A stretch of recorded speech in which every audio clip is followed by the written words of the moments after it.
John Marshall সিন্ধু সভ্যতার সময় ৩২৫০ থেকে ২৭৫০ খ্রিস্টপূর্বাব্দ ধার্য করেছিলেন। মার্টিমার হুইলার সিন্ধু সভ্যতার সময় ২৫০০ থেকে ১৫০০ খ্রিস্টপূর্বাব্দ ধার্য করেছিলেন।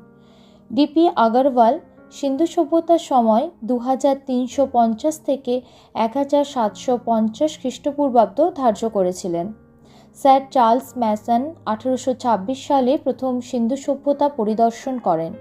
আলেকজান্ডার ক্যানিংহামকে ভারতীয় প্রত্নতত্ত্বের জনক বলা হয়। আলেকজান্ডার ক্যানিংহাম ১৮৬১ সালে প্রত্নতাত্ত্বিক জরিপ বিভাগ বা আর্কিওলজিক্যাল সার্ভে অফ ইন্ডিয়া প্রতিষ্ঠা করেন। জন মার্শাল প্রথম সিন্ধু সভ্যতা কথাটি ব্যবহার করেন। হরপ্পা কথার অর্থ পশুপতির খাদ্য। মহেঞ্জোদারো কথার অর্থ মৃতের স্তূপ। সিন্ধু সভ্যতা চালকোলিথিক সভ্যতা। হরপ্পার লোকেরা ষোলো এবং তার গুণকের ব্যবহার জানত।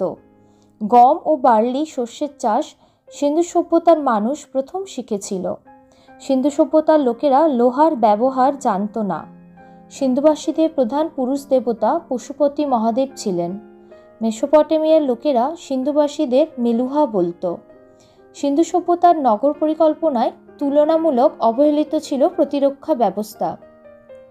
সিন্ধু সভ্যতা মূলত বাণিজ্যকেন্দ্রিক ছিল। বিনিময় ব্যবস্থার মাধ্যমে বাণিজ্য হতো। কর্ণাটক, আফগানিস্তান এবং ইরান থেকে সোনা আমদানি করা হতো। বেলুচিস্তান, রাজস্থান থেকে তামা আমদানি করা হতো।